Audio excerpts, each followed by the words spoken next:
믿음이 흔들릴 때 보세요. 오늘의 말씀, 고린도후서 5장 7절과 8절 말씀입니다. 이는 우리가 믿음으로 행하고 보는 것으로 행하지 아니함이로라. 우리가 담대하여 원하는 바는 차라리 몸을 떠나 주와 함께 거하는 그것이라. 믿음이 흔들릴 때는 대개 특별한 사건이 아니라 오히려 반복되는 일상 속에서 찾아옵니다. 큰 시험이 닥쳤을 때보다, 기도가 즉각적으로 응답되지 않을 때, 말씀을 읽어도 마음이 움직이지 않을 때, 우리가 붙들고 있던 확신이 서서히 느슨해지는 순간에 믿음의 균열은 시작됩니다. 어제까지 분명하게 붙들었던 고백이 오늘은 막연하게 느껴지고, 주님이 살아계신다는 말이 머리에서는 이해되지만 마음 깊은 곳에서는 울림을 잃어버릴 때가 있습니다. 성경은 이런 흔들림을 낯선 것으로 취급하지 않습니다. 오히려 믿음의 사람들 역시 그 과정을 지나왔음을 솔직하게 보여줍니다. 광야에서 이스라엘 백성은 이미 홍해를 건넜고 애굽의 종살이에서 해방되었습니다. 그들은 하나님의 능력을 분명히 보았습니다. 그러나 마라의 쓴 물 앞에서, 만나와 메추라기를 기다려야 하는 시간 앞에서 그들의 믿음은 쉽게 흔들렸습니다. 눈앞의 현실이 하나님의 약속보다 더 크게 보일 때 그들은 우리를 이 광야로 인도하여 죽게 하려 하는가라고 원망했습니다. 믿음은 과거의 기적을 기억하는 힘이지만 동시에 현재를 견디는 인내이기도 합니다. 베드로 역시 마찬가지입니다. 그는 물 위를 걸을 만큼 담대한 믿음을 보였지만 바람을 보는 순간 두려움에 사로잡혀 물속으로 빠져들었습니다. 예수님은 그를 건져 올리시며 믿음이 적은 자여, 왜 의심하였느냐고 말씀하십니다. 이 장면은 베드로의 실패를 정죄하기 위한 것이 아니라 믿음이 흔들리는 지점이 어디인지를 드러냅니다. 베드로의 문제는 예수님을 향해 내디딘 첫걸음이 아니라 시선을 주님에게서 상황으로 옮긴 데 있었습니다. 믿음은 시작보다 지속의 문제이며 방향의 문제입니다. 우리의 믿음이 흔들릴 때도 이와 다르지 않습니다. 삶의 바람이 거세질수록 우리는 하나님의 약속보다 현실의 무게를 더 크게 느낍니다. 병의 소식, 관계의 단절, 경제적인 압박, 사역의 열매가 보이지 않는 시간 속에서 정말 하나님이 함께 하시는가라는 질문이 마음 깊은 곳에서 올라옵니다. 이 질문은 불신앙의 증거라기보다 오히려 믿음을 붙들고자 하는 몸부림일 수 있습니다. 성경의 인물들 역시 질문했고 탄식했으며 때로는 침묵 속에서 하나님을 기다렸습니다. 시편 기자는 어찌하여 내가 낙심하며 어찌하여 내 속에서 불안해하는고라고 자신의 영혼에게 말합니다. 그는 흔들리는 믿음을 외면하지 않고 오히려 그것을 하나님 앞에 그대로 가져갑니다. 믿음이란 흔들리지 않는 상태가 아니라 흔들리는 중에도 하나님을 향해 돌아서는 선택입니다. 눈에 보이는 증거가 사라질 때에도 우리는 믿음으로 행하도록 부름받았습니다. 고린도후서의 말씀처럼 믿음은 보는 것이 아니라 신뢰하는 것으로 걸어가는 길입니다. 엘리야의 이야기는 믿음이 흔들리는 순간을 또렷하게 보여줍니다. 갈멜산에서 불로 응답하신 하나님의 능력을 경험한 직후 엘리야는 이세벨의 위협 앞에서 광야로 도망칩니다. 그는 로뎀 나무 아래에 앉아 여호와여 넉넉하오니 지금 내 생명을 거두시옵소서라고 탄식합니다. 불과 하루 전까지 하나님의 권능을 증언하던 선지자의 입에서 절망의 기도가 흘러나온 것입니다.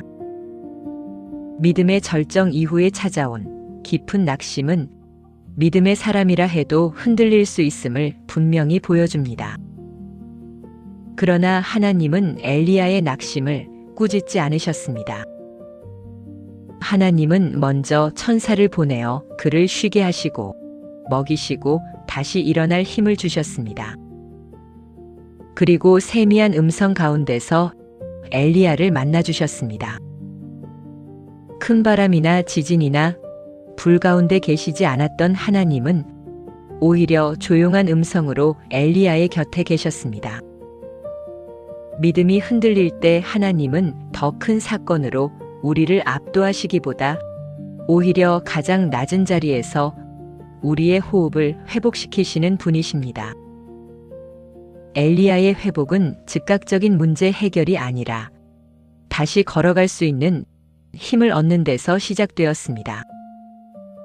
하나님은 그의 사명을 완전히 끝내지 않으셨고 여전히 그를 사용하실 계획을 가지고 계셨습니다.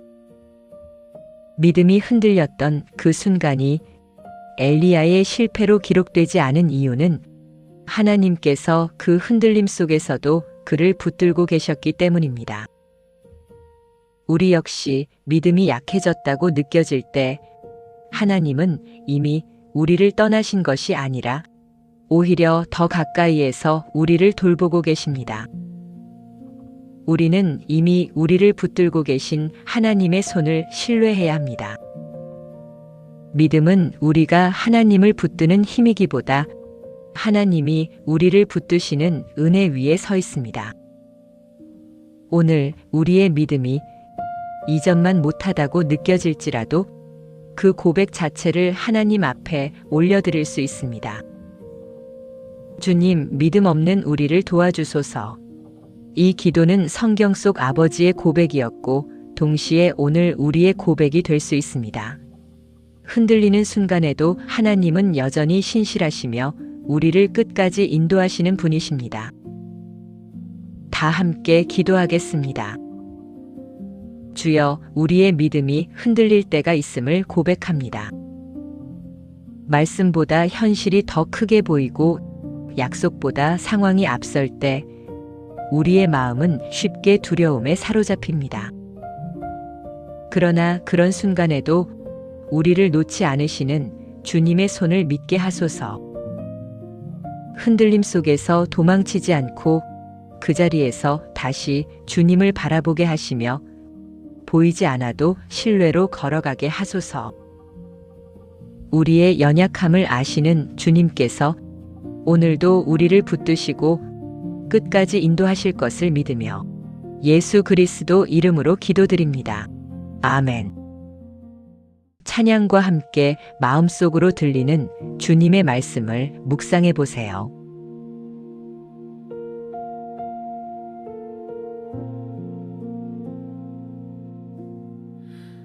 깊은 새벽 안개 속에 주의 음성 들리네. 세상 소리 멈춘 곳에 조용히 다가오네. 작은 나의 신음에도 귀를 기울이시며 부드러운 그 손길로 눈물을 닦으시네. 보이지 않는 길 위에서 길을 물어갈 때에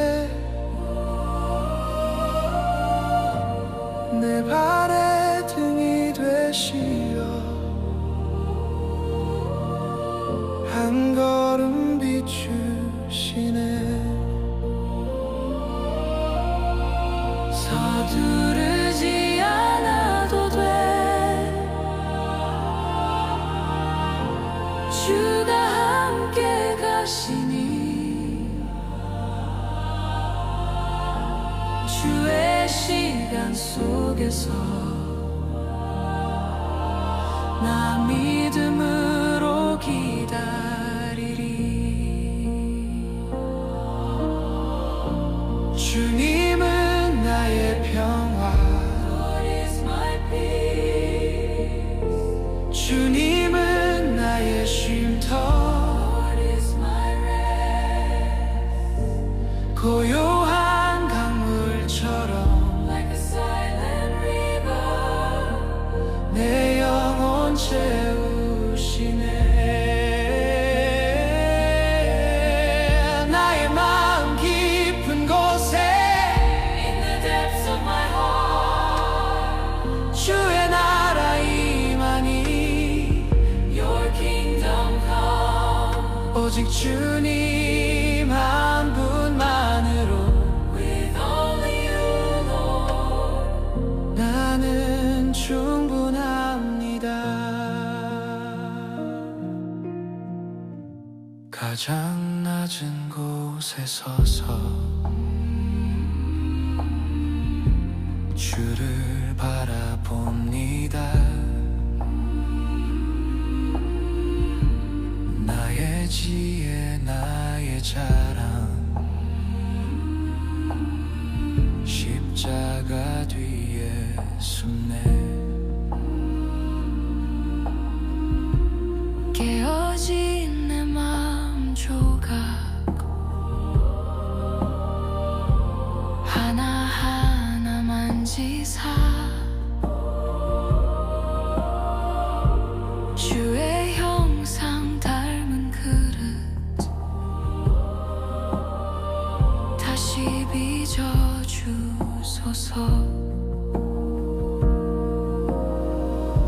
세월 흘러 육신 쇠해